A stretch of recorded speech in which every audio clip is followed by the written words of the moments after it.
ഓശാന ഗാനവും ഒത്തുകളിയുമായി പ്രഭാത സൂര്യനെ വരവേൽക്കുന്ന മനുഷ്യരെ ഒന്നാകെ സൗഹാർദ്ദത്തിന്റെ തസ്മീകയെ കോർത്തിണക്കി മാനവീകതയുടെ മാനുഷാതന്ത്രങ്ങൾ സമൃദ്ധമായി ബദരിയ മുസ്ലിം ജമാഅത്ത് നൂറുൽ ഇസ്ലാം മദ്രസയുടെ ആഭിമുഖ്യത്തിൽ സംഘടിപ്പിച്ചിരിക്കുന്ന വർണ്ണാഭമായ നബിദിന റാലി ജാതി വർഗവർണ്ണ ചിന്തകൾക്ക് അതീതമായി കക്ഷി രാഷ്ട്രീയ ഭേദമന്യേ പ്രവാചകന്റെ അവദാനങ്ങളെ ലോകമൊട്ടുക്കും വാഴ്ത്താറുണ്ട്.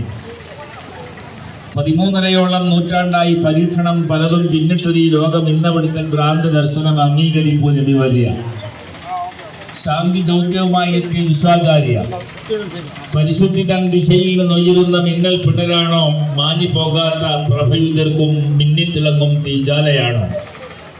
വള്ളത്തോൾ അങ്ങനെയാണ് വിശേഷിപ്പിച്ചത്. പുരുഷാകൃതി പൂണ്ട ദൈവമോ നരദിവ്യാകൃതി പൂണ്ട ധർമ്മമോ എന്ന രീതിയിലാണ് ബഹുമാനപ്പെട്ട നാരായണ ഗുരുസ്വാമികൾ പ്രവാചകനെ പ്രകീർത്തിച്ചത്.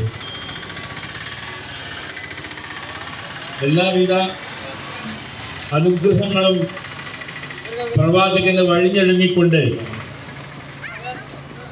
ഈ ലോകത്തിനൊരു അന്ത്യപ്രവാചകൻ വരാനുണ്ടെന്ന് ക്രൈസ്തവ പുരോഹിതനായ നസ്തൂറ എന്ന പണ്ഡിതനാണ് ലോകത്തെ ആദ്യമായി അറിയിക്കുന്നത്. ബഹീറയും വറക്കത്തിന് നൗഫൽ എന്ന് പറയുന്ന ക്രൈസ്തവ പുരോഹിതൻ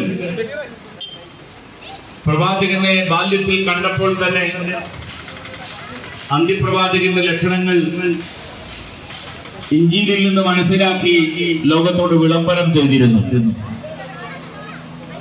ആ പ്രവാചകൻ 40-ാം വയസ്സിലാണ് പ്രവാചകത്വ പദവി അള്ളാഹു നൽകുന്നത്. ആരാധനയ്ക്ക് തരപ്പെട്ടവൻ അള്ളാഹു ആണെന്നും ഞാൻ അവിടുത്തെ പ്രവാചകനാണ് എന്നുള്ള ദൗത്യവുമായാണ് ഈ ലോകത്തേക്ക് കടന്നു വന്നത്. മാനുഷിക മൂല്യങ്ങൾ ഉയർത്തിപ്പിടിക്കുന്നതിൽ പ്രത്യേകം ശ്രദ്ധ പതിപ്പിച്ചു.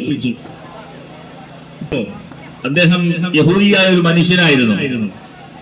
പ്രവാചകൻ എഴുന്നേറ്റ് നിന്ന് അതിനെ ബഹുമാനിക്കുന്നത് കണ്ടുകൊണ്ടാണ് അനുചരന്മാർ ചോദിച്ചത്, അദ്ദേഹം മറ്റൊരു മതവിശ്വാസിയല്ലേ?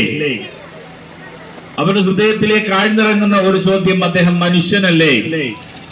അദ്ദേഹത്തിന്റെ സിരയിലും ശരീരത്തിലും ഒഴുകുന്ന രക്തം തന്നെയല്ലേ നിങ്ങളുടെ ശരീരത്തിലും രക്തം ഒഴുകുന്നത് എന്ന പ്രവാചകന്റെ മഹത്തായ അധ്യാപനം ഉൾക്കൊണ്ടുകൊണ്ടാണ് ഒരു പോലീസ് വാഹനം ഇതിലൂടെ കടന്നു പോകുമ്പോ നിന്ന് തൊപ്പി ഊരിയിട്ട് സല്യൂട്ട് ചെയ്യും എന്ന് അലക്സാണ്ടർ IPS ലോകത്തോട് പറയാൻ കാരണം, നമ്മുടെ നാട്ടിലെ സംബന്ധിച്ചിടത്തോളം വളരെ സന്തോഷത്തോടെ, സൗഹൃദത്തോടെ, സമാധാനത്തോടെ പരസ്പരം ഓണം കടന്നു വരികയാണ്. എല്ലാ വർഷവും മാവേലി വന്ന് നമ്മുടെ രാജ്യത്തിന്റെ മഹത്തായ പൈതൃകം കാണുന്നു എന്ന ഐതിഹ്യവുമായി ബന്ധപ്പെട്ട് ആ ഓണം നമ്മളൊക്കെ ആഘോഷിക്കാറുണ്ട്. ഓണം കേരള വിശേഷ ത്യോഹാർ ഹേ എന്നാണ് നമ്മൾ സ്കൂളിൽ പഠിച്ചത്. അതുകൊണ്ട് തന്നെ God is sent me to announce good news. ദൈവം പ്രവാചകന്മാരെ അയച്ചിട്ടുള്ളത് സ്പർദ്ധ ഉണ്ടാക്കാനോ തമ്മിലടിപ്പിക്കാനോ അല്ല, മറിച്ച് നല്ല നല്ല വൃത്താന്തങ്ങൾ നൽകി പ്രളയവും കെടുതികളും ബുദ്ധിമുട്ടുകളും വിഷമങ്ങളും വരുമ്പോ അയൽക്കാരനെ സ്നേഹിച്ച് കൂടെ നിർത്തി സാമൂഹിക രംഗങ്ങളിൽ ജീവകാരുണ്യ പ്രവർത്തനങ്ങളിൽ മുഖ്യധാരയിലേക്ക് കൊണ്ടുവരിക എന്നുള്ള മഹത്തായ വിപ്ലവമാണ് ഇവിടെ നൽകിയിട്ടുള്ളത്. മദർ തെരേസയെ നമുക്കറിയാം.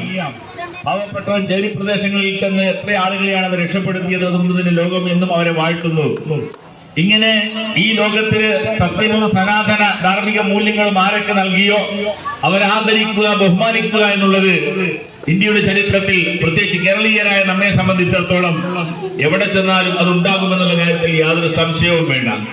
ലോകം മുഴുവനും ഈ മഹത്തായ ദിനം കൊണ്ടാടുമ്പോ ഈ പ്രതികൂല സാഹചര്യവും അനുകൂലമാക്കി തന്ന അർഹമർവാഹിമായ പടച്ചവന് നന്ദി അർപ്പിച്ചുകൊണ്ട് മദീന മുനവ്വറയിൽ അന്ത്യവിശ്രമം കൊള്ളുന്ന പ്രവാചക പ്രഭു ബഹുമാനപ്പെട്ട റസൂലുള്ളാഹി ഈസാ നബി അലൈഹിസ്സലാമിന്റെ വരവും കാത്തിരിക്കുന്ന ഈ മഹത്തായ സന്ദർഭത്തിൽ നിങ്ങൾക്ക് എല്ലാവരും ബദരിയ ജുമുഅ മസ്ജിദിന്റെ നബിദിന സന്ദേശ റാലി കൈമാറിക്കൊണ്ട് പരസ്പരം സാഹോദര്യത്തിലും സഹവർത്തിത്വത്തിലും സമസൂക്ഷ്യ സ്നേഹത്തിലും നമുക്ക് ഒരുമിച്ച് കൈകോർക്കാമെന്ന് പ്രതിജ്ഞ എടുത്തുകൊണ്ട് നിങ്ങൾക്ക് എല്ലാവർക്കും ഞങ്ങളുടെ കൃത്യവും ഹൃദയവാർഷികവും അനൽപവുമായ 1000 അഭിനന്ദനങ്ങൾ, അനുമോദനങ്ങൾ, സന്തോഷപൂക്കൾ സമർപ്പിച്ചുകൊണ്ട് ഞാൻ വാക്കിലേക്ക് വിരാമം കുറിക്കുന്നു.